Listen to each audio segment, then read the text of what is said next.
আমি ইতিমধ্যে চালোঁ আমাৰ যিখিনি প্ৰথম হিষ্টৰিকেল বেকগ্ৰাউণ্ডছ আছিলে গোটেইখিনি এক্ট চালোঁ আমি ৰ'ল এক্টৰ পৰা আৰম্ভ কৰি 1773 পৰা আৰম্ভ কৰি ক'লৈকে চালোঁ ইণ্ডিয়ান ইণ্ডিপেণ্ডেঞ্চ এক্টলৈকে চালোঁ তাৰপিছত চালোঁ আমি মেকিং অফ দ্য কনষ্টিটিউশ্যন আমাৰ কনষ্টিটিউশ্যনৰ যোনখিনি ফিচাৰ্ছ আছিলে আৰু কনষ্টিটিউশ্যনৰ আমাৰ চ'ৰ্চখিনি চালোঁ দেন চালোঁ আমি প্ৰিএম্বল তাৰ যিমানখিনি কিৱৰ্ডছ গোটেইখিনি আমি ডেফিনেশ্যন চালোঁ আৰু ইয়াৰ পৰা কেনেকুৱা ধৰণৰ কুৱেশ্যন মানে সৃষ্টি হ'ব পাৰে সেইটো গম পাইছে MCQত ইয়াৰ পৰা কোনো ধৰণৰ বাদ পৰি নাযায় MCQ ইয়াৰ পৰা ঠিক আছে আমি গোটেইখিনি চালোঁ MCQ কি আমি পঢ়িব লাগে প্ৰিএম্বল টপিকৰ পৰা তাৰপিছত হৈ গ'ল এতিয়া আমি চাম ইউনিয়ন এণ্ড ইটছ টেৰিটৰী মানে এতিয়াৰ পৰা আমাৰ আৰ্টিকেল ষ্টাৰ্ট হৈ যাব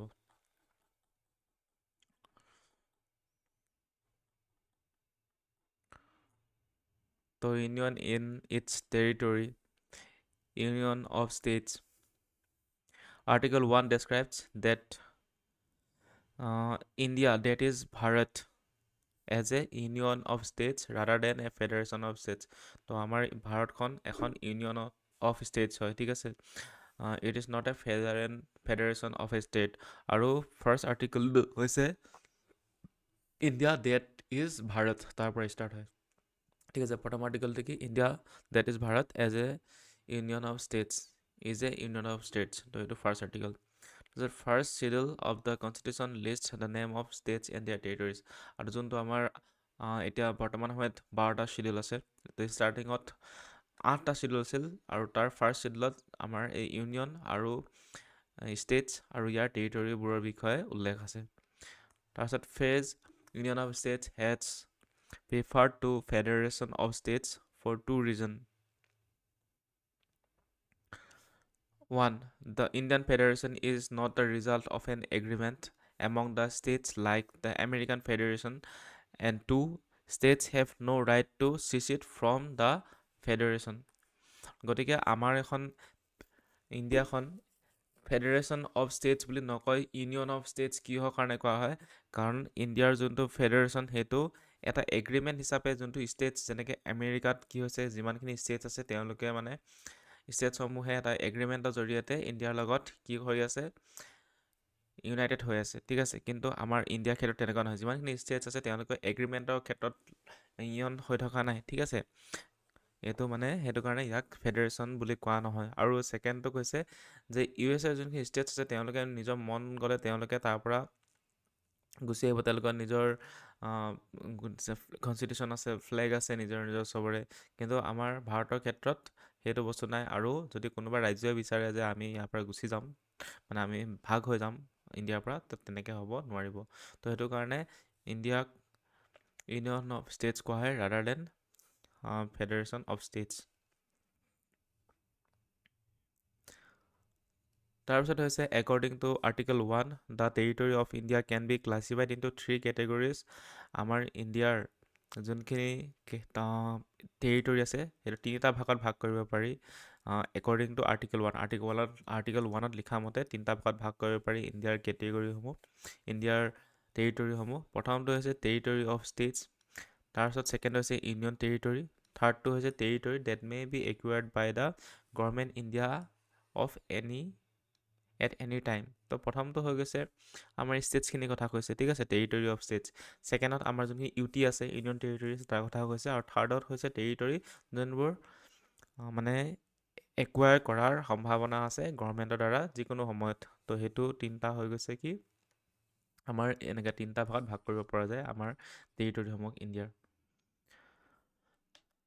তাৰপিছত নেক্সট হৈছে আৰ্টিকল 1ত আকৌ আমি এতিয়া চাম ফুলমূলকৈ তাৰপিছত হৈছে name of the states and union territories and there territorial extent R mention in the first schedule of the constitution তো যিমানখিনি ইউনিয়ন ষ্টেটছ আছে আমাৰ ষ্টেটছ আছে আৰু লগতে ইউনিয়ন টেৰিটৰি আছে আৰু সেই টেৰিটৰিসমূহৰ এক্সটেণ্ট কিমানলৈকে আছে কিমান দূৰলৈকে বিস্তৃত আছে সীমা কিমানবোৰ চব সকলোবোৰ আমাৰ যোনটো ফাৰ্ষ্ট শিডিউলত মেনশ্যন কৰা আছে কনষ্টিটিউশ্যনৰ ঠিক আছে তো ইউনিয়ন এণ্ড টেৰিটৰিজ কোনটো শিডিউলত পোৱা যায় সেইটো শিডিউল 1 তাৰপিছত এতিয়া আৰ্টিকল 1টো চাই লওঁ আমি থুলমূলকৈ the describes India that is Bharat as a union of states rather than a federation of states.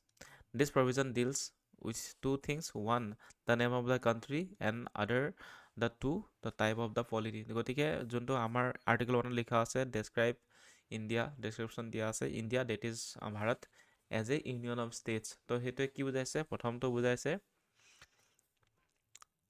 এখন ইণ্ডিয়া, আমাক কাণ্ট্ৰিখনৰ নাম ইণ্ডিয়া আৰু ভাৰতো হয়, দুটাই হয়, আৰু লগতে আমাৰ পলিটিটো কেনেকুৱা ধৰণৰ হ'ব সেইটো বুজাইছে, যোনটো আমাৰ এখন ইউনিয়ন অফ ষ্টেটছ হয়, not a federation of states. ঠিক আছে, তাৰপাছত আৰ্টিকল 2ত আমি কি চাম, the grants to power to the parliament, grants to power to the parliament, দুটা পাৱাৰ আছে পাৰ্লিয়ামেণ্টৰ। প্ৰথমটো হৈছে the power to admit into union of India new states. প্ৰথমটো হৈ গৈছে আমাৰ যোনখন ইউনিয়ন অফ ইণ্ডিয়া হৈছে, ইউনিয়ন অফ ইণ্ডিয়া, তাত নতুন ষ্টেট এড কৰিব পাৰিব, সেইটো প্ৰথমটো পাৱাৰ। ছেকেণ্ডটো পাৱাৰ হৈছে the power to establish new state. ঠিক আছে, আৰু ছেকেণ্ডটো হৈছে ইউনিয়নৰ মানে আমাৰ পাৰ্লিয়ামেণ্টৰ পাৱাৰ হৈছে নতুন ষ্টেট মানে এষ্টাব্লিছ কৰিব পাৰিব। তো কৈছে যে first refers to the admission of new states which are already existence, while the second refers to the establishment of states which were not exist before. তো প্ৰথমটো যোনটো যেনেকৈ আমাৰ প্ৰথম যোনটো কৈছে the power to admit into union of states, union of India new states, মানে এখন ৰাজ্যৰ পৰা আৰু এখন ৰাজ্য ভাঙি কিনি আৰু এখন মানে ৰাজ্য বনাব পাৰিব, সেইটো হৈছে প্ৰথমটো পাৱাৰ। ছেকেণ্ডটো পাৱাৰ হৈছে যদি কোনো ধৰণৰ ৰাজ্য নাছিলে আগতে, ইণ্ডিয়ান টেৰিটৰীত নাছিলে, সেইটো আকৌ এড কৰিব পাৰিব, তো সেইটো হৈছে ছেকেণ্ডটো পাৱাৰ পাৰ্লিয়ামেণ্টৰ। তাৰপিছত এতিয়া চাওঁ আৰ্টিকল 3ত আছে যে পাৰ্লিয়ামেণ্টটো মানে পাৰ্লিয়ামেণ্টৰে কি কৰিব পাৰে, form a new state by separating of a territory from any other state, any state, or by uniting two or more states or part of the states by uniting any territory or territory to part of any state। মানে সেইটোৱে আৰু কোনো এটা যদি state, পাৰ্লিয়ামেণ্টৰ কি power আছে, পাৰ্লিয়ামেণ্টে কৰিব পাৰিব নতুন ষ্টেট ফৰ্ম কৰিব পাৰিব। কেনেকৈ ফৰ্ম কৰিব পাৰিব, কোনো এটা টেৰিটৰীৰ পৰা ছেপাৰেট কৰি কিনি ফৰ্ম কৰিব পাৰিব, নহ'লে দুটা যদি টেৰিটৰী লগাই কিনি কৰিব পাৰিব, নহ'লে দুখনকৈ বেছি মোৰ states and parts of the states, নহ'লে দুখনকৈ বেছি ষ্টেট আৰু লগতে বেলেগ এটা ষ্টেটৰ পাৰ্ট অলপ লগাই কিনিও মানে কি কয় টেৰিটৰী ষ্টেটছ ফৰ্ম কৰিব পাৰিব, আৰু লগতে বেলেগ টেৰিটৰীৰ লগত খাপ খুৱাই কিনিও মিল কৰাই কিনিও আৰু এটা মানে এনেকৈ দুখন ষ্টেট তিনিখন ষ্টেট ঠিক আছে, এনেকৈ যদি তিনিখন ষ্টেট আছে, ঠিক আছে, তো পাৰ্লিয়ামেণ্টে ইয়াৰ পৰা য'ত মন যায় তাতে ইহঁতৰ পৰা মিলাই কিনি কি কৰিব পাৰিব, টেৰিটৰী ষ্টেট ফৰ্ম কৰিব পাৰিব। ঠিক আছে, তো সেইটোৱে হৈছে পাৱাৰটো। তাৰপিছত নেক্সট হৈছে increase the area of a state, কোনো এটা ষ্টেটৰ এৰিয়াটো ইনক্ৰিজ কৰিব পাৰিব। ছেকেণ্ডটো হৈ গৈছে, প্ৰথমটো হৈছে যেনেকৈ হ'লেও ষ্টেট ফৰ্ম কৰিব পাৰিব, য'ৰ পৰা কাটি কুটি হ'লেও ইয়াৰ পৰা আধা, নহ'লে দুখনেই লগাই কিনি, নহ'লে এখন ষ্টেটৰ আধা এখন ষ্টেট পূৰা, তেনেকৈ মানে লগাই কিনি নতুন ষ্টেট ফৰ্ম কৰিব পাৰিব। নহ'লে নেক্সট হৈছে ইনক্ৰিজ দ্য এৰিয়া অফ এ ষ্টেটৰ মানে ৰাজ্যৰ এৰিয়াটো মানে কি ইনক্ৰিজ কৰিব পাৰিব। তাৰপিছত হৈছে diminish the area of a state, কোনোবা এটা ষ্টেটৰ তাৰ এৰিয়াটো কমাই দিব পাৰিব। লগতে যদি বাউণ্ডেৰী আগতে বেলেগ আছিলে সেই বাউণ্ডেৰীটো চেঞ্জ কৰিব পাৰিব, alter the boundaries of any state and alter the name of any states, মানে আগতে যদি নামটো বেলেগ আছিলে ষ্টেটখনৰ, তো সেইখন নামটো চেঞ্জ কৰি কিনে বেলেগ ষ্টেটৰ নামো দি দিব পাৰিব। তো গোটেইখিনি পাৱাৰ পাৰ্লিয়ামেণ্টৰ ওচৰত আছে। ঠিক আছে, তো above changes can be introduced in the parliament only with the prior recommendation of the president. তো এইটো কিন্তু প্ৰেচিডেণ্টে ৰেকমেণ্ডেশ্যন কৰিব লাগিব, তেতিয়া পাৰিব কৰিবলৈ। ঠিক আছে, আৰু president has refer the same to the state legislature concern to expressing its view with the specific period. আৰু লগতে প্ৰেচিডেণ্টে কি কৰিব, ষ্টেটকো সুধিব মানে। ঠিক আছে, আৰু দ্য প্ৰেচিডেণ্ট হেজ টু বুলি কৈছে, কৰিব লাগিব, has to refer the same to the state লেজিছলেচাৰকো, যোনটো MLA খিনি আছে ষ্টেট লেজিছলেচাৰ, তেওঁলোককো মানে এইটো জনাব লাগিব আৰু তেখেতৰ ভিউসমূহ এটা স্পেচিফিক পিৰিয়ডৰ ভিতৰত মানে বিচাৰিব, ঠিক আছে। আৰু power of the parliament to form new states includes the power to form a new state or union territory by uniting a part of any state or union territory to any other state or union territory. পাৰ্লিয়ামেণ্টে মুঠতে form কৰিব পাৰে, bus সেইটো চালে হৈ গ'ল। তাৰপিছত president is not bound by the views of the state legislature. এই যোনটো 2 নম্বৰ পইণ্টত কৈছে যে president has to refer the same, মানে প্ৰেচিডেণ্টে যে যোনটো এটা ৰেকমেণ্ডেশ্যন বিচাৰিব ষ্টেট লেজিছলেচাৰৰ পৰা, কিন্তু সেইটো বাউণ্ড নহয়, ঠিক আছে। President is not bound by the views of the state legislature. State legislature যদি বুলি কৈছে নাই নহ'ব, আমি আমাৰ ষ্টেটখনৰ পৰা আমি একো ভাগ চাগ কৰিব নোৱাৰিম, দিব নোৱাৰিম, সেইটো মানে জাষ্ট এনেই জনাবহে লাগে, সেইটো মানে বাউণ্ড নহয়, ঠিক আছে। নহ'ব বুলি ক'লে প্ৰেচিডেণ্টে কৰিব পাৰে, নকৰিব পাৰে, প্ৰেচিডেণ্টৰ নিজৰ কথা। তাৰপিছত constitution authorize the parliament to form a new state or alter the areas boundaries or name the existing states without their consent. তো কৈছে যদি পাৰ্লিয়ামেণ্টে বিচাৰে ষ্টেটৰ কনচাৰ্ণ নোহোৱাকৈ ষ্টেটক মানে নুসুধাকৈও পাৰিব, নহ'লে তেওঁলোকে যদি সুধি কিনে যদি নহ'ব বুলি কয় তেতিয়াহ'লেও পাৰিব, কোনো ধৰণৰ মতলব নাই, ঠিক আছে। পাৰ্লিয়ামেণ্টে কি কৰিব পাৰিব, নতুন ষ্টেট ফৰ্ম কৰিব পাৰিব, বাউণ্ডাৰী চেঞ্জ কৰিব পাৰিব, নেম চেঞ্জ কৰিব পাৰিব, গোটেইখিনি কৰিব পাৰিব, ঠিক আছে। তাৰপিছত এৰিয়া কমাব পাৰিব, বঢ়াব পাৰিব, এইটো মানে কোনো ধৰণৰ ষ্টেটৰ লগত বাউণ্ড নহয়। পাৰ্লিয়ামেণ্টে যদি মন যায় কৰিব, যদি মন নাযায় নকৰে। India is rightly described as an indestructible union of destructible state. তো ইণ্ডিয়া কি হয়, ইণ্ডিয়া হৈছে এখন ইনডেষ্ট্ৰাক্টিবল ইউনিয়ন, ঠিক আছে। ডেষ্ট্ৰাক্টিবল ষ্টেটছবোৰৰ এখন ইনডেষ্ট্ৰাক্টিবল ইউনিয়ন, ঠিক আছে। তো সেইটোৱে India is an indestructible union of destructible states. Article number 4 এতিয়া আমি চালোঁ, ঠিক আছে। আমি চালোঁ আৰ্টিকল 1 য'ত কৈছে India that is Bharat is a union of states. Article number 2 হৈ গ'ল যে পাৰ্লিয়ামেণ্টৰ ওচৰত দুটা পাৱাৰ থাকে, এটা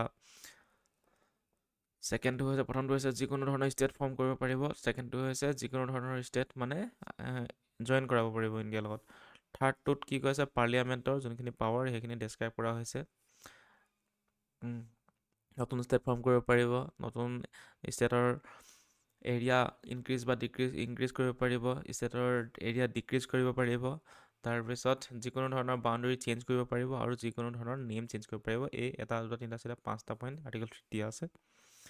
তাৰপিছত এতিয়া আৰ্টিকল 4 কি আছে, declares a law' made for admission or establishment of new state and form of new state, alteration of areas boundaries or name of the existing state.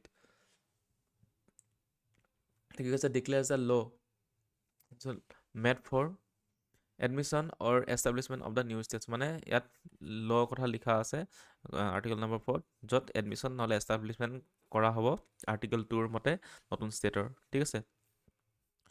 তাৰপিছত হৈছে boundaries and name of existing states are not to be considered as the amendments of the constitutional under 368। গতিকে 368 যোনটো constitutional amendment act আছে, তাৰ মতে কি কৰিব, তাৰ মতে নকৰিলেও হ'ব, ঠিক আছে। কি কৈছে, and formation of a new states and alternation of areas, boundaries and names of the existing states under Article 3 are not to be considered as the amendment of the constitution under 368.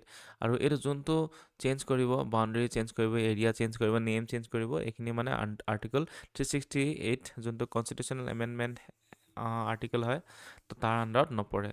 তো such laws can be passed by simple majority and by the ordinary legislative process। মানে simple majority দ্বাৰা, যোনটো পাৰ্লিয়ামেণ্টৰ আছে majority ভাগ আছে, এটা simple majority আছে হয় নাই, সেই চিম্পল মেজৰিটিৰ দ্বাৰা এটা অৰ্ডিনেৰী লেজিছলেশ্যনৰ দ্বাৰা এই বস্তুখিনি কৰিব পাৰিব। কি কৰিব পাৰিব এইটো আকৌ এবাৰ চাই লওঁ। এইটো কৰিব পাৰিব, নতুন ষ্টেট ফৰ্ম কৰিব পাৰিব, এইটো গম পাইছে, কাটাকাটি কৰি কিনি 3-4খন ষ্টেটৰ পৰা, নহ'লে 2খন ষ্টেটৰ পৰা, নহ'লে এখন ষ্টেটৰ পৰা হ'লেও, ঠিক আছে।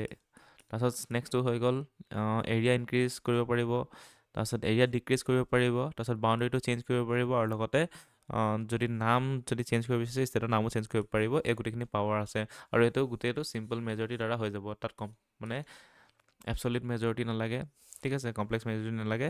আৰ্টিকল 368টো ইয়াৰ আণ্ডাৰত নপৰে, direct simple majority, half of the members present and vote, bus.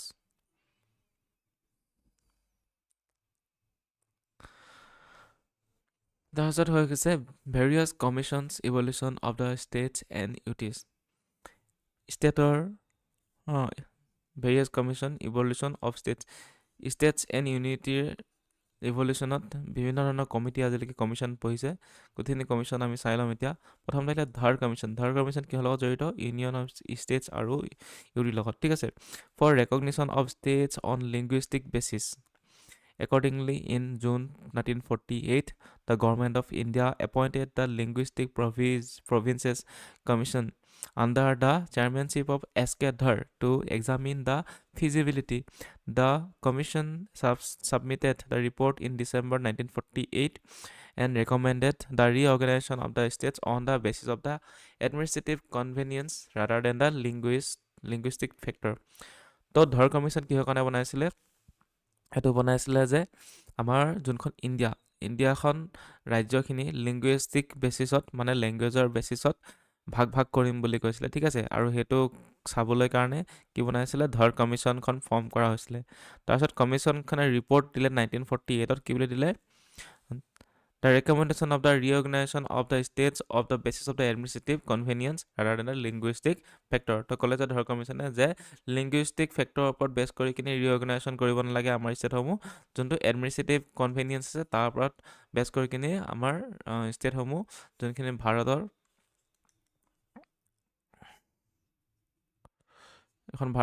ষ্টেটসমূহ, just ইনে থুলমুলকৈ বনাইছোঁ, ফৰ্ম কৰিব লাগে, ঠিক আছে। তো সেইটোৱে অলপ বেয়া হৈ গৈছে, মানে বহুত দিন প্ৰেক্টিছ কৰা নাই ভাৰতৰ মেপখন। তাৰপিছত হৈ গ'ল JVP কমিটি কি হয়? JVP committee, it consisted of Jawaharlal Nehru, Vallabhbhai Patel and Pattabhi Sitaramayya, ঠিক আছে। তিনিটা হৈ গৈছে, জৱাহৰলাল নেহৰু, বল্লভভাই পেটেল এণ্ড পট্টাভি সীতাৰামায়া, তিনিটা, যাক কোৱা হয় JVP committee. The constituted in December 1948ত কনষ্টিটিউট কৰা হৈছে, বনোৱা হৈছে। Submitted its report in April 1949ত ৰিপৰ্ট ছাবমিট কৰিছে। কৈছে যে and formally rejected the language as the basic of the reorganization of the state. আকৌ তেওঁলোকেও লেংগুৱেজ বেচিছত ৰিঅৰ্গেনাইজেশ্যন কৰা কথা যোনটো আছিলে ষ্টেট, সেইটো মানে নাকচ কৰি দিলে, নহ'ব বুলি ক'লে, ঠিক আছে। লেংগুৱেজ মানে নহ'ব। তাৰপিছত হৈ গ'ল however in October 1953 the government of India was forced to create the first linguistic state known as the Andhra state by separating the Telugu speaking areas of the Madrasa state. তো প্ৰথমবাৰৰ কাৰণে এখন state form কৰা হ'ল, যোনখন হৈছে আমাৰ অন্ধ্ৰ, ঠিক আছে, অন্ধ্ৰ ষ্টেট। আৰু সেই অন্ধ্ৰ ষ্টেটখনত যোনখিনি তেলেগু স্পিকিং পিপল আছিলে, তেলেগু স্পিকিং যোনখিনি এৰিয়া, তেলেগু স্পিকিং পিপলৰ যোনখিনি এৰিয়া আছিলে, সেই এৰিয়াখিনি ছেপাৰেট কৰি ভাগ কৰি কিনি মাদ্ৰাছাৰ পৰা চেঞ্জ কৰি কিনি ভাগ কৰি কিনি এই অন্ধ্ৰ ষ্টেটখন কি হ'ল? ফাৰ্ষ্ট লিংগুইষ্টিক ষ্টেট হিচাপে কি কৰা হ'ল? ফৰ্ম কৰা হ'ল, ঠিক আছে। কোন চনত? 1953।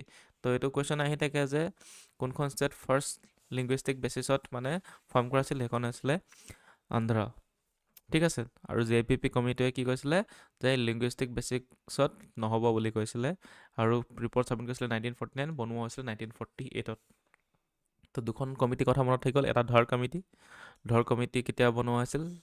ধৰ কমিটি 1948তে ফৰ্ম কৰা আছিল, আৰু তেখেতে কৈছিল লিংগুইষ্টিক বেচিছত নহ'ব, এডমিনিষ্ট্ৰেটিভ কনভেনিয়েঞ্চত হ'ব, ঠিক আছে। আৰু ছেকেণ্ড JVP কমিটিও ছেইম কথা কৈছে, লিংগুইষ্টিক বেচিছত নহ'ব। কিন্তু 1953ত যে মজবুৰ হৈ গ'ল যে ইণ্ডিয়া এখন লিংগুইষ্টিক বেচিছত এখন ষ্টেট ফৰ্ম কৰিবলৈ।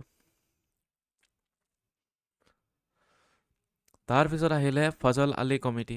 ফজল আলী কমিটি, ষ্টেট ৰিঅৰ্গেনাইজেশ্যনৰ লগত জড়িত কমিটি এখন। December 1953, 3 members states reorganization commission under chairmanship of Fazal Ali কমিশ্যনৰ চেয়াৰমেন তেখেতে আছিলে Fazal Ali. Its other 2 members were K.M. Panikkar and H.N. Kunjuru।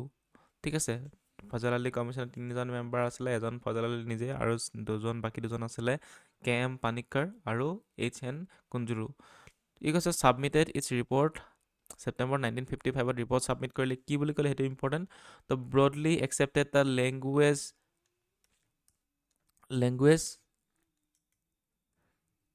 as the basis of the reorganization of the states. It rejected the theory of the one language one state। তো তেওঁলোকে দুটা কাম কৰিলে ৰিপৰ্টত, এটা কৰিলে যোনটো লেংগুৱেষ্টিক বেচিছত ষ্টেট অৰ্গেনাইজেশ্যন কৰাৰ কথা আছিলে সেইটো একচেপ্ট কৰিলে, accepted language as the basis of the organisation of states, আৰু ছেকেণ্ডটো কৰিলে এখন ষ্টেটত যে এটাই লেংগুৱেজ থাকিব লাগিব সেই থিয়ৰিটো মানে নহ'ব বুলি ক'লে। লেংগুৱেষ্টিক বেচিছত ষ্টেট ফৰ্ম কৰা হ'ব, বাট সেই ষ্টেটখনত যে সেইটো লেংগুৱেজত চলিব সেইটো নহ'ব, সেইটো মানে ৰিজেক্ট কৰিলে সেইটো থিয়ৰি। ঠিক আছে, তো কৈছে commission suggested the abolition of 4-fold classification of a state and territories. 4-fold classification কৰিবলৈ ক'লে। এতিয়া আমি চাই লওঁ কি ষ্টেট ৰিঅৰ্গেনাইজেশ্যন এক্ট 1956, যোনখন এক্ট আহিলে 1956ত after the report of the Fazal Ali commission. তো ষ্টেট ৰিঅৰ্গেনাইজেশ্যন এক্ট 1956 নতুন ষ্টেটছ কি ফৰ্ম কৰা হ'ল আৰু নতুন ইউনিয়ন টেৰিটৰি ষ্টেট কি ফৰ্ম কৰা হ'ল আফটাৰ 1956। তো এইটো এটা গম পালোঁ যে আমাৰ যোনখন ষ্টেট ৰিঅৰ্গেনাইজেশ্যন এক্ট কিমান চনত হৈছিলে 1956 after the recommendation of the Fazal Ali commission in 1955। তো বস্তুখিনি ৰিলেটেড কৰিব পাৰিছে নহয়, কেনেকৈ ধৰণে একদম চিৰিয়েলি ক্ৰনলজিকেলি গৈ আছে। তো গতিকে পলিটিটো মানে মনত থ'বলৈ বহুত ভাল, মানে কাহিনী নিচিনা পঢ়িলে হৈ গ'ল বাছ। যদি আধা জাহা তাহা চিউটিউবে পঢ়িব, য'তে ত'তে পঢ়িব, তেতিয়া কি হ'ব, একো মনত নাথাকে, খেলি মেলি হ'ব গোটেইখিনি। যদি চিৰিয়েলি একফালৰ পৰা একদম ধুনীয়াকৈ পঢ়ি যায়, কাহিনী ৱাইজ ধুনীয়াকৈ মনত থাকিব। আৰু কিছুমানে কয় যে এই মই বহুত টান পাওঁ পঢ়িবলৈ, চনবোৰ মনতে নাথাকে, কমিশ্যনবোৰ মনতে নাথাকে, কোনটো কি হয় খেলি মেলি লাগি যায়। কিয় খেলি মেলি হয়? কাৰণ তেওঁলোকে চিৰিয়েলি বস্তুবোৰ নপঢ়ে। ঠিক আছে, কনচেপ্ট ৱাইজত নপঢ়ে। তেওঁলোকে কেনেকৈ পঢ়ে, ইউটিউবত ক'ৰবাত দেখিলে MCQ কেইটামান সেইটো মুখস্থ মাতিলে, আকৌ ইফালত বেলেগখনত MCQ কেইটামান মুখস্থ মাতিলে, তো তেনেকৈ পঢ়ে। সেইটো কাৰণে মানে অলপ দিগদাৰ হয় মনত ৰাখিবলৈ। ঠিক আছে, তো এনেকৈ মানে 3-4বাৰমান ৰিভিজন কৰি দিলে একবাৰ মনত থাকি যাব, কেতিয়াও নাপাহৰে আৰু। তাৰপিছত হৈ গ'ল 1956। এতিয়া ষ্টেট ৰিঅৰ্গেনাইজেশ্যন এক্টটো চাম আমি, কি ষ্টেট ফৰ্ম কৰা হ'ল। 1956ত ফৰ্ম কৰা হ'ল কেৰেলা। কি লগাই ফৰ্ম কৰিছে সেইটো ইম্পৰ্টেণ্ট নহয়, কি ষ্টেট ফৰ্ম হ'ল সেইটো ইম্পৰ্টেণ্ট, সেইটো চাই যাব অকল। তাৰপিছত 1956ত কেৰেলা হ'ল ছেকেণ্ড ষ্টেট, তাৰপিছত অন্ধ্ৰপ্ৰদেশ, মধ্যপ্ৰদেশ, তাৰপিছত নতুন ইউটি বনোৱা হ'ল যোনটো লক্ষদ্বীপ, মিনিকয় আইলেণ্ড, তাৰপিছত কি কৈছে Amindivi island from the territory of the detached from the Madras state. ঠিক আছে, এইকেইটা বনোৱা হ'ল। তাৰপিছত 1960 কি বনালে, সেইটো বনালে মহাৰাষ্ট্ৰ ফৰ্ম হ'ল, গুজৰাট ফৰ্ম হ'ল,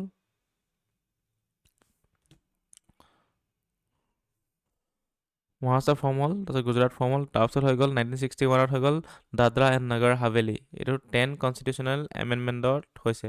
ঠিক আছে, 10th কনষ্টিটিউশ্যন এমেণ্ডমেণ্টত দ্বাৰা এই দাদৰা এণ্ড নগৰ হাভেলী বনোৱা হৈছে। তাৰপিছত 1962ত হৈ গ'ল কি, এইটো মনত থাকিব কোন চনত কি ষ্টেট ফৰ্ম হৈছিলে, গোৱা আৰু দামান এণ্ড দিউ।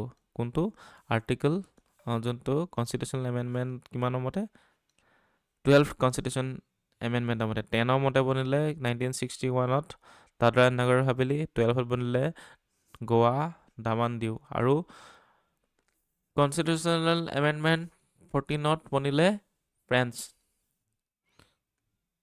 ফ্ৰেন্সসকলৰ পৰা কি লোৱা হ'ল, পুডুচেৰী লৈ লোৱা হ'ল। ঠিক আছে, উঠোতে আমি যে আছিলোঁ যে আৰ্টিকল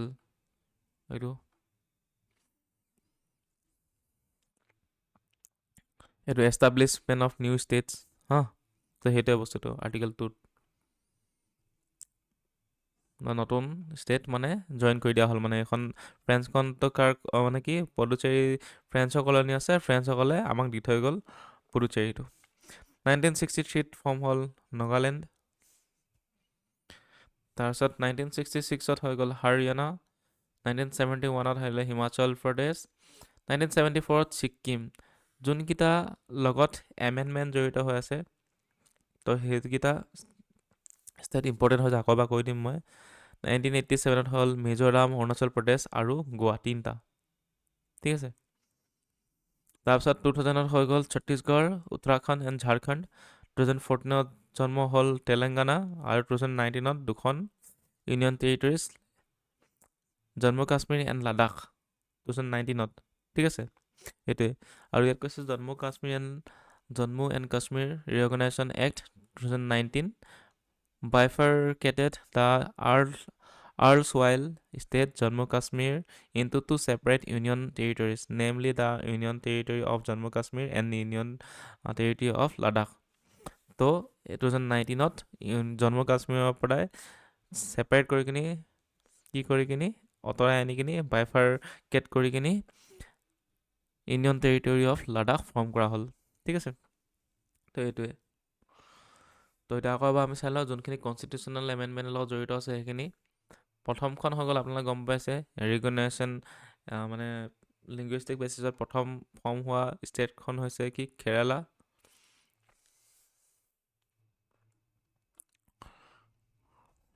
এইটো ইম্পৰ্টেণ্ট। তাৰপিছত ফজল আলী কমিশ্যন ইম্পৰ্টেণ্ট, এইটো ষ্টেট ৰিকগনাইজেশ্যন এক্টৰ লগত জড়িত আৰু কোন চনত হৈছিলে মনত হ'ব, 1953 ফৰ্ম হৈছিলে। 1955 তেখেতে কি দিছিলে, ফজল আলী কমিশ্যনৰ পৰা ৰেকমেণ্ডেশ্যন দিছিলে লিংগুইষ্টিক বেচিছত মানে ৰিকগনাইজেশ্যন কৰিবলৈ, কিন্তু ওৱান ষ্টেট ওৱান লেংগুৱেজ হ'ব সেইটো নহ'ব বুলি কৈছিলে, ৰিজেক্ট কৰিছিলে এইটো থিয়ৰী। তাৰপিছত হৈ গ'ল 1961 10 কনষ্টিটিউশ্যন এমেণ্ডমেণ্টৰ দ্বাৰা হ'ল দাদৰা এণ্ড নগৰ হাভেলী। 12 মতে হ'ল গোৱা এণ্ড দামান দিউ।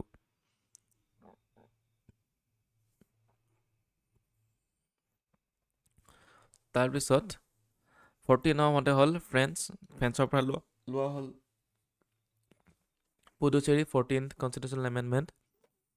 তাৰপিছত হৈ গ'ল 36th কনষ্টিটিউশ্যনেল এমেণ্ডমেণ্টৰ পৰা লোৱা হ'ল কি ছিক্কিম। ঠিক আছে, তো সেইকেইটাই ইম্পৰ্টেণ্ট।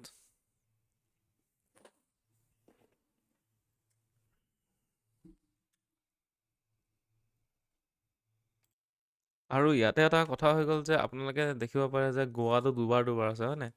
1962 এবাৰ আছে, 1987 এবাৰ আছে। তো এইটো কৈ দিছোঁ যে কনফিউজ হ'ব পাৰে। যোনটো গোৱা আছিলে, গোৱাত প্ৰথমতে কাৰ ৰুল আছিলে আগতে? গোৱাত 1961লৈকে ৰুল আছিলে যোনখিনি পৰ্টুগীজ আছিল তেওঁলোকৰ কলনী আছিলে। তাৰপিছত 1961 কি হ'ল, ইণ্ডিয়ান আৰ্মি গ'ল, 36 আৱাৰ মিলিটাৰী একশ্যন কৰিলে, অপাৰেশ্যন কৰিলে। তাৰপিছত কি কৰিলে, যোনটো পৰ্টুগীজ কলনী আছিলে সেইটো খতম কৰি দিলে আৰু গোৱাক আমাৰ ইণ্ডিয়াৰ লগত চামিল কৰি ল'লে। ঠিক আছে, আমাৰ গোৱা ইণ্ডিয়াৰ লগত মানে মাৰ্জ কৰি দিলে গোৱাখনক, আৰু তেতিয়া গোৱাক ইউটি হিচাপে বনোৱা হৈছিল, ইউনিয়ন টেৰিটৰি হিচাপে ফৰ্ম কৰিলে 1962ত। কাৰণ ডিচেম্বৰ মাহত 1961 ডিচেম্বৰত মানে অপাৰেশ্যন বিজয় চলাই কিনি গোৱাক মানে ইণ্ডিয়াৰ লগত লগাই লোৱা হৈছিল। তাৰ অপাৰেশ্যনটোৰ নাম আছিল কি আছিলে, অপাৰেশ্যন বিজয়। ঠিক আছে, অপাৰেশ্যন বিজয়, য'ত ইণ্ডিয়ান আৰ্মিয়ে গৈ কিনি এখন মানে কব্জা কৰি লোৱা নিচিনা হ'ল আৰু পৰ্টুগীজৰ পৰা। তাৰপিছত 1987 কি হ'ল, 1987 গোৱাখনক এখন ষ্টেট হিচাপে আকৌ কি কনভাৰ্ট কৰি দিয়া হ'ল, গতিকে সেইকাৰণে দুবাৰ আছে। তাৰপিছত হৈ গ'ল চিটিজেনশ্বিপ। এতিয়া আমি চাওঁ চিটিজেনশ্বিপত কি আছে,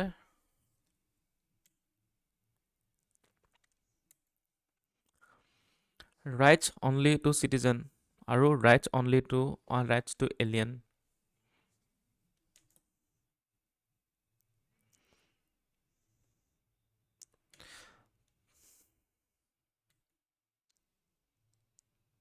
তো এইটো আমি নেক্সট ভিডিঅ'ত চাম। ঠিক আছে।